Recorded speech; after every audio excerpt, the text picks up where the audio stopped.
So what's going on, guys? Pretty here. Today I'm going to be showing you how the entire XP system works within World War II Zombies. So this video will be split up into two parts. The first part will be showing you entirely what you can get XP from within World War II Zombies, and the second part will be an actual strategy that will show you how to get over 125,000 XP in 1 hour. So on stream I will provide a timestamp for you guys. You guys can click on this and skip right ahead to the strategy, but if you guys want to stick around for an explanation, then I do recommend watching the entire video. So let's get things started.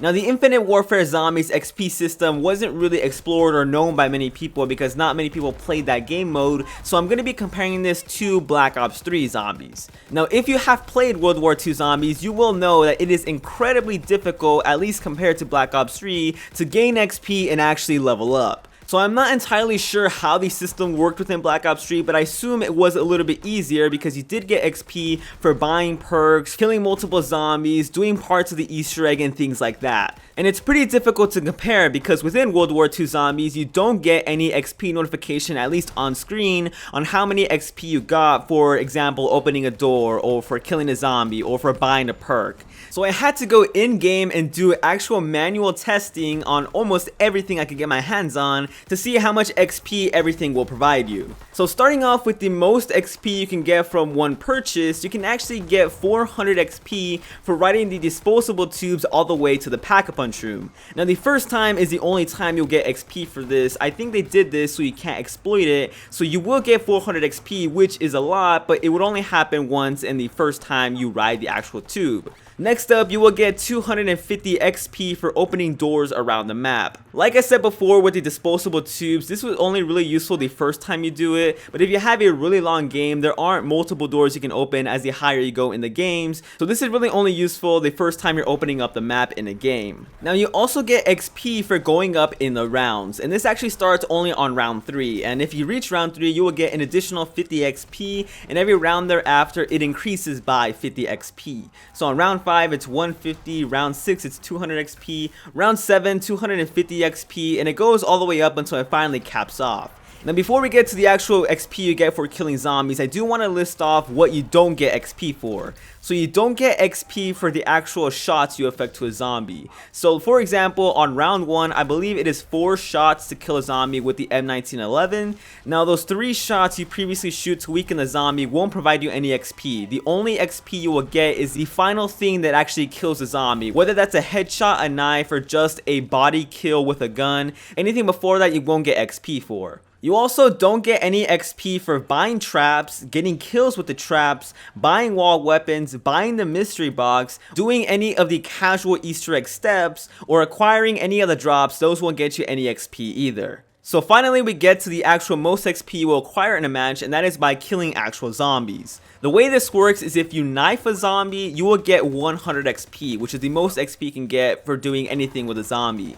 Next up, if you get a headshot with a zombie, you will get 75 XP, and the least amount of XP you can get is 50 XP, and that is only for shooting a zombie to death in the body, in the hand, anywhere besides the head. So knowing all of this information, I decided to come up with my own strategy, and the strategy revolves around getting melee kills. Based on all the testing I did, this will get you the most amount of XP, and as we go along with the strategy, I will tell you how it all works out and how you will end up with 125,000 XP at the end of 1 hour. So getting into the actual strategy, you will want to run this class setup you guys will see on screen. The specialist-like ability you will want to run is camouflage. That would be useful in the later rounds. And the primary weapon you want to run is the M1911 because we will be pack-a-punching it. And the perks for the most part don't really provide all that much gameplay-wise or XP-wise, but these are the ones that I do recommend you guys use. So once you guys spawn in game, round 1, obviously you're going to want to get a bunch of melee kills. Once you move on to round 2, this entire round you will want to be focusing on getting the gas valves open and opening the pilot light.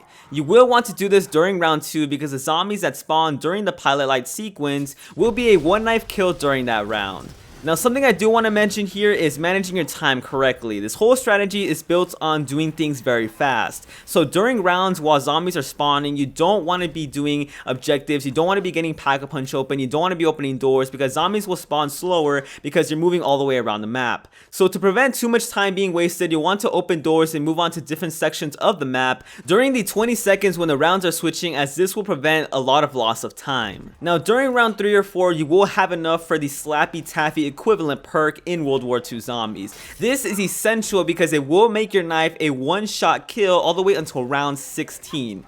Between rounds 4 and 10, you'll want to focus on opening the entire map, getting perks, and accessing Pack-a-Punch because this is where the main strategy will take place. Once you get to round 10, you should have some perks, you should have Pack-a-Punch open, and you should still be meleeing the zombies. There should be no shots being fired anywhere during this time before round 16. Now after round 10 is when the rounds start to get a bit more tricky. You'll want to stay within the Pack-a-Punch room because the spawns are secluded, and I also want to note that you don't want to open the door that leads to the docks because that will screw up the spawn system, and it does mean that zombies will be coming from you from both ways, which is never good. Now during this time, you'll want to Pack-a-Punch your M1911s, and you'll probably want to buy the MP40 off the wall and also Pack-a-Punch that. The reason behind this is the brute-like zombies will start spawning, and you don't want to be knifing those because they will take you out, so you will bust out your Colts for that, and you should be able to take them out very easily. Now if you get to round 16 following all these strategies and saving the most amount of time possible, you should be there in about 20 minutes, and if you end the game, you will get around 41,000 XP. Now if you play 3 20-minute games that provide you with 41,000 XP, at the end of the hour you will get a grand total of 125,000 XP. Now if that didn't sound good enough, there is actually a way to maximize this to 143,000 XP per hour. The way you do this is if you make it to round 16, you can put your shovel away and start training with the MP40. Now you will still keep your Colts because they are as vital, but around this time the strategy starts to get a little bit more risky because more boss zombies start spawning and the zombies start getting more health. But if you do stick this out for an additional 20 minutes, you should end up on round 28, and if you end the game, you will get about 95,000 XP. Now obviously it's a 40-minute game, so if you play 3 of these games and then divide it by half, you would have gotten 143,000 XP per hour. So you guys can make the decision to either end your game on round 16 and play 3 more of those basic setup rounds, or you can continue on to a 40-minute game which should get you 95,000 XP, and if you play multiples of those, it averages out to you earning 143,000 XP per hour. So that's about it, guys. If you guys did enjoy this video and the strategy, make sure to drop a like down below. I did spend lots and lots of research on this. If you guys do want other information for things I didn't test that give you XP, then go ahead and tell me down below. But this is actually all the main stuff that gets you XP and the most efficient ways to get it. So if you guys enjoyed the video, make sure to drop a like down below and subscribe for more Nazi Zombies videos. And I'll catch you guys in the next one.